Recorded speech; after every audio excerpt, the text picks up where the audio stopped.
Assalamualaikum warahmatullahi wabarakatuh. Waalaikumsalam. Alhamdulillahirabbil alamin. Nah, kita akan melanjutkan kegiatan podcast Taman Nasional ini dalam episode silaturahmi menyatu wujudkan mimpi.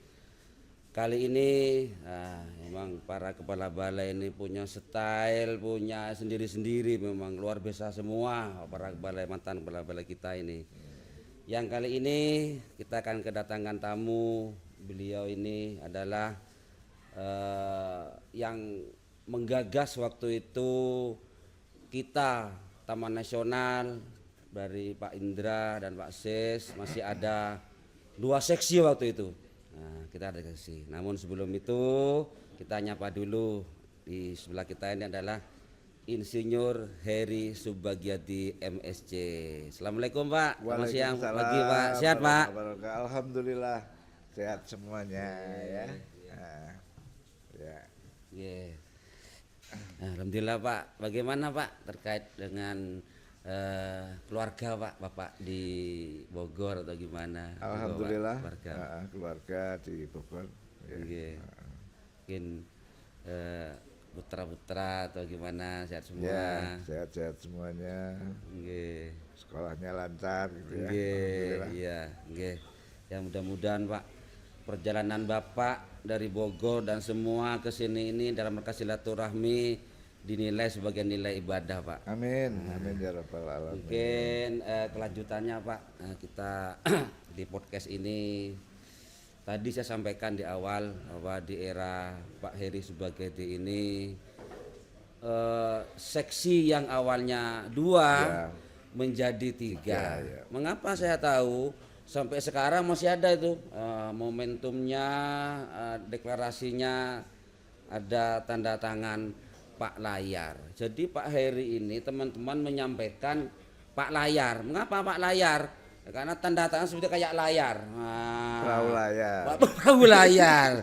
Di zamannya Pak Indra ada MBSC, Meru Betiri Service Camp dan Sailing itu. Nah, itu mirip Pak ini itu. Nah, itu gimana Pak kira-kira waktu itu Pak? Kok bisa Bapak mengupayakan menjadi 3, 2 sudah cukup kok ada 3. Mungkin bisa cerita sedikit Bapak. Ya, secara singkat yang mengupayakan bukan saya tentunya ya, tetapi dari hasil analisis dari bagian kepegawaian dan biro kepegawaian, sehingga diputuskan secara keseluruhan Taman Nasional di Indonesia ada penambahan seksi wilayah karena disesuaikan dengan luasan dan juga beban masalah yang ada di lapangan. Tapi terlebih dahulu sebelum jauh, yang pertama saya khususnya dan ya bapak-bapak yang lain yang dulu pernah bekerja di sini gitu ya, menyampaikan apresiasi dan terima kasih yang luar biasa terhadap kepala balai dan tim Taman Nasional Meru Betiri saat ini yang sudah mampu mengumpulkan para anggota pasukan tak berguna ini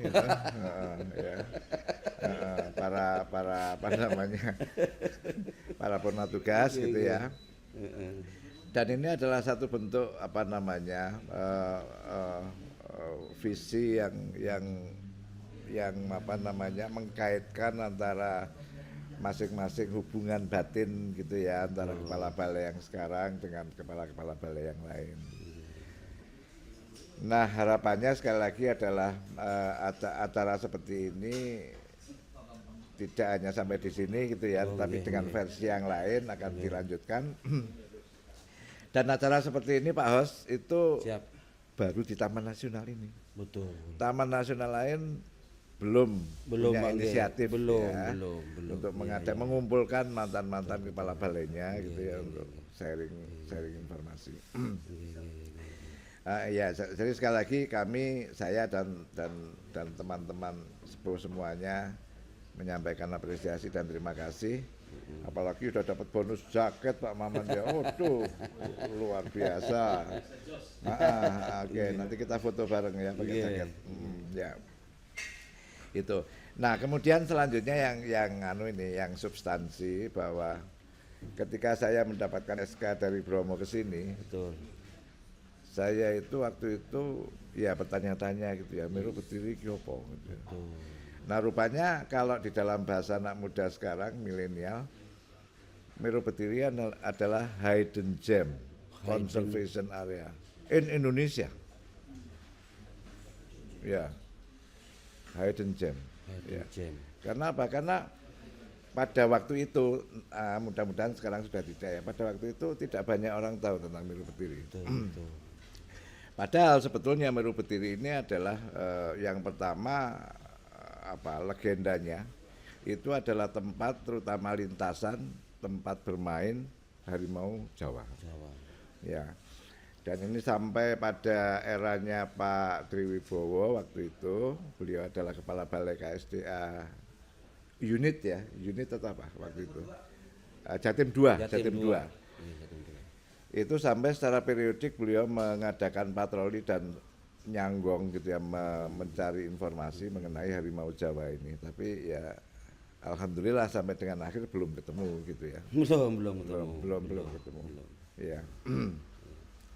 Jadi istilahnya itu cerita-cerita rakyatnya itu kan si harimau Jawa ini kan turun dari gunung Penanggungan ya.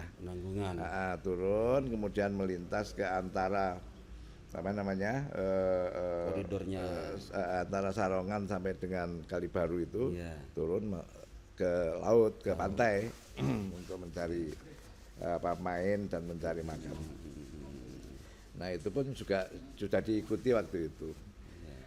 Nah kemudian yang kedua keistimewaannya Meru Betiri ini di awal langkahnya oleh Pak Triwibowo juga ternyata Meru Betiri ini menyimpan luar biasa potensi tanaman obat, jamu ya.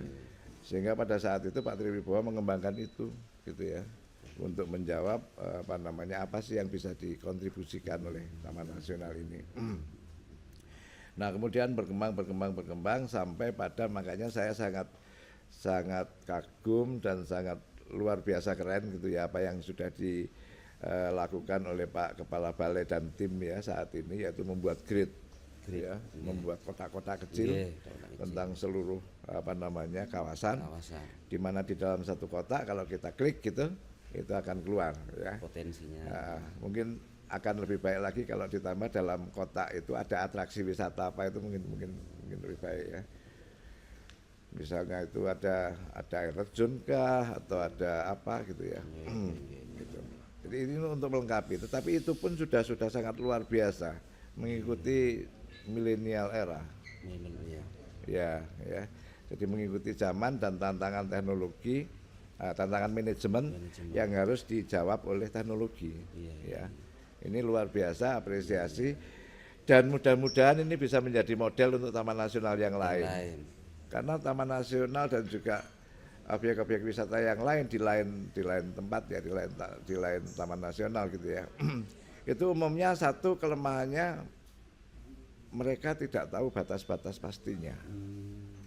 Karena sebagian batas itu batas fungsi adalah tanggung jawab domainnya PKTL atau BPKH, planologi.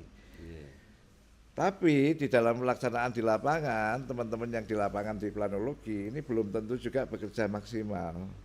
Sehingga yang namanya patok batas itu 10-1 lah.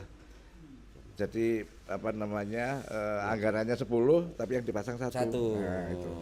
10-1. Nah, ini pada saatnya ini membingungkan dan membuat persoalan bagi teman-teman yang kemudian diberi tanggung jawab. Misalnya Taman Nasional Betiri misalnya ya, Meru Betiri. Yang diberi tanggung jawab adalah teman-teman di balai ini. Nah, itu sangat kebingungan dan ya jadi masalah gitu ya. Karena sekali lagi Pak Hos, masyarakat sekarang ini sudah bukan masyarakat zaman dulu. Ya, masyarakat sekarang ini sudah jauh lebih pintar. Kemarin ketika ada dialog seperti ini, masyarakat itu menanyakan kepada otoritas gitu ya. Dulu waktu memberi batas itu sudah ngajak bicara masyarakat belum? Belum, ya. Nah itu belagepan itu, ya. Apakah sudah ada kesepakatan? Sehingga sekarang saya ngerjain sedikit aja kok dianggap itu di dalam Taman Nasional. Padahal menurut kami itu di luar Taman Nasional. Hal-hal seperti ini berkembang di lapangan karena sekali lagi masyarakat sekarang sudah semakin pandai dan kita harus lebih hati-hati gitu ya sebagai otoritas ya, sebagai pengelola di lapangan gitu ya. Jangan sampai langkah kita baik, langkah kita sesuai aturan, tetapi kemudian dibalik gitu ya, sehingga kita yang menjadi tertuduh gitu ya. Nah ini jangan sampai. Sehingga teman-teman betul-betul di dalam hal komunikasi, koordinasi antar pimpinan, baik itu kepala seksi, kemudian resort, dengan kepala balai dan juga tokoh-tokohnya gitu ya. Di balai itu betul-betul harus terbuka. Ya. Karena itu tadi sekali lagi satu langkah kita, seperti halnya kita ini kan komando ya. Birokrasi itu prinsipnya adalah komando. Jadi semua itu kepala balai yang bertanggung jawab di tingkat balai ya.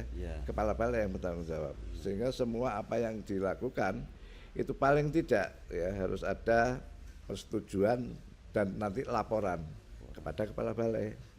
Karena apa? Kepala balai nanti akan ditanya kemana-mana tuh. Ditanya bupati lah, ditanya kapolres, ditanya Pak Dirjen dan sebagainya. Sehingga jangan sampai kepala resortnya itu lebih tahu daripada kepala balai gitu kan. Pak Dirjen nanya kepala resort tahu, nanya kepala balainya toleh-toleh gitu kan. Nah itu jangan sampai terjadi seperti itu. Itu memalukan institusi dan etika birokrasi ya teman-teman semuanya. Nah kemudian kalau apa kesan saya terhadap pengalaman terindah nggih, Pak. Itu prinsipnya ada beberapa yang sama lah dengan ya karena kita bekerja di tempat yang sama gitu ya.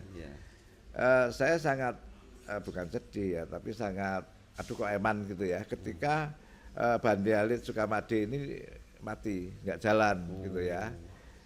Karena apa? Karena menurut saya justru itulah tempat atau wahana untuk sosialisasi konservasi yang efektif ya. Kita mengundang generasi muda dan ya mungkin nantinya kelompok-kelompok masyarakat juga boleh ikut lah gitu. Ya untuk melihat gitu ya bahwa ini loh Meru Betiri itu punya ini gitu ya. Nah, ketika saya di sini nama saya Heri Subagiati, saya di sini tahun 2006 sampai 2011, 4 tahun. Nah, pada saat itu ya karena dinamika sosial di lapangan sama dengan yang dihadapi oleh kepala balai pertama, kepala balai kedua, kemudian nanti selanjutnya juga gitu ya sama, Pak Maman juga gitu. Yaitu persoalan illegal logging dan ilegal yang lain lah gitu ya. Nah, saya sangat sangat merasa alhamdulillah gitu ya bahwa pada saat saya dengan tantangan illegal logging yang luar biasa, saya dibantu oleh 3 hang dan 1 cut. Ya. 3 hang, 1 cut. Yang pertama Hang Tuah ada di sini. Hang Tuah. Ya, sekarang beliau ada di Bali. Nah, di KSDA. Kemudian yang kedua Hang Lekir itu di Ambulu. Sekarang beliau kepala balai di Kayan Mentarang. Kayan Mentarang. Yang 2. Hang yang ketiga Hang Jebat. Dia di Sarongan. Nah itu orangnya. Iya. Hang Jebat. Iya. Yang terakhir Cut Nyakdin Kalibaru. Ibu kita Cut Nyakdin. Kalibaru ya. Nah, kenapa saya reward, saya hargakan beliau-beliau ini seperti itu karena beliau-beliau inilah yang mampu menggerakkan dinamika operasional teman-teman Polhut ya pada saat itu, pada saat saya ya. Nah, kemudian ya kita jibakunya ya istilahnya itu dalam 1 hari itu ya tidur cuma 1-2 jam gitu ya. Jam 2 pagi pun ketika ada konteks gitu teman-teman ya. Sampai kita waktu itu ya kalau saya ingat itu kita punya sebutan mata elang gitu ya. Karena di tikungan-tikungan itu teman-teman itu ya termasuk sampai juga itu ya. Malam jam 1, jam 2 jam 3 ngejar itu biasa. Dan ingat juga mohon izin Pak saya potong terkait dengan info-info kan waktu Bapak itu karena sinyalnya susah, Bapak mengupayakan kayaknya ada semacam radio. Ya, oke, ya. Saya jadi ingat. Iya. Berbicara radio, pada saat saya waktu itu saya mengembangkan radio masyarakat, radio komunikasi di Andong kalau nggak salah ya, Di Andong, apa di Sanen nggih, ya. nggih. Nah, harapan saya waktu itu radio ini dapat menjadi alat penyebaran informasi, sosialisasi gitu ya terhadap masyarakat melalui radio. Iya. Pengalaman ini ada di Taman Nasional yang lain dan efektif gitu ya, karena ya masyarakat waktu itu di desa gitu ya, itu banyak kan nyetel radio. Betul, waktu itu. Nggih. Kemudian yang apa namanya bersiar di radio itu adalah Peh, Polhut dan penyuluh kita, Nggih. gitu ya, untuk apa namanya menyampaikan cuplikan aturan-aturan yang ada di Taman Nasional. Nah itu, Nggih. cuman saya dengar juga itu tadi apa namanya kontinuitas dan yang nggak konsistensinya ada. tidak Iya, ada. Bang. Kalau itu ada dan itu berkembang, itu sangat membantu teman-teman penyuluh, ya, Polhut, Media itu. itu, Pak, Media, ya. itu Nggih. media, ya. Nggih. Itu.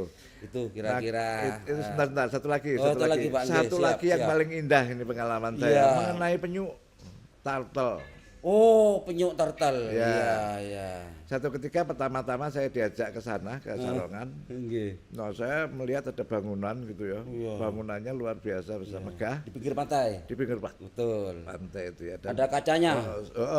saya tanya lah ini apa? Ini konsepnya apa untuk membuat apa namanya? Akuarium. Akuarium yang merepresentasikan gitu ya satwa-satwa laut di situ. Betul. Nah, terus apa masalahnya? Nggak bisa menaikkan air, Pak. Iya. Jadi ngisi air lautnya tuh nggak Iya, bisa. menaikkannya ya. Ya. Nah, oke lah. Pemikiran saya waktu itu ya oke nanti bisa sambil jalan mungkin ada teknologi khusus yang canggih Bisa, gitu ya, ya. yang bisa menaikkan itu. Tapi yang saya lihat adalah bahwa oke ini kita sudah yang pertama saya sepakat untuk mengembangkan bahwa turtle itu harus menjadi ikon bagi Mero Betiri, salah satu ikon ya. Itu saya sepakat waktu itu. Dan saya melihat ada hardware yang mangkrak gitu ya, Iya, yang terus ada dicarikan. yang terbengkelai. Nah, saya berpikir ini softwarenya harus dibangun. Softwarenya apa sistem? Makanya kemudian saya waktu itu dilanjutkan oleh Pak Bambang Darmaja itu Turtle Conservation Center kalau nggak salah. Betul. Itu ya. Nah, waktu itu Pak Ali Jombang itu. Ali Danu. Ali Danu. Nggih, Ali Ya, Danu. ya. Nggih. Itu yang istilahnya menjadi jogoboyonya di sana. Di sana, nggih. Ya, itu. Jadi Nggih, betul, Pak. beliau Nggih, dengan terampil. betul. Nah, Nggih. waktu itu memang ini apa namanya lokasi Sukamade ini banyak sekali pencurian juga, gitu ya dari masyarakat ya. Saya ditegur terus sama kepala balai Alas Purwo waktu itu Pak Artono. Piye iku pasar Banyuwangi apa namanya telur penyu itu masuk terus. Beredar, iya, Waktu ditanya itu dari Mero Betiri. Ya. Nggih, itu Pak mungkin Ya. mohon izin Pak Ya, Heri. ya. Mungkin Ya, yang wes, terakhir sama dengan Pak Balai yang lain ini Pak nantinya inilah kita kan sedang membuat rencana strategis 2529. Ya. Tadi sudah catat di antara Bapak sudah menyinggung ini. Itu kotak-kotak itu jangan hanya ini harus ada muncul wisata yang sudah catat mungkin juga bisa menjadi tindak lanjut kita.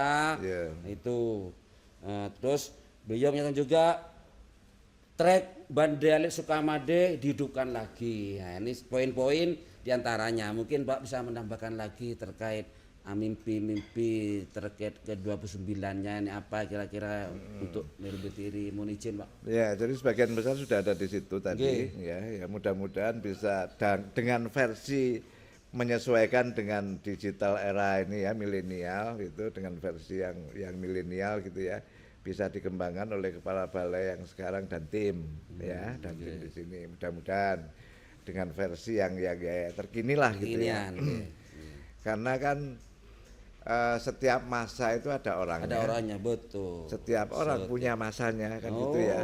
Betul. Masa saya dengan masa kepala balai yang sekarang jelas berbeda. Tantangannya, kemudian kondisinya, isunya gitu ya. Itu ya.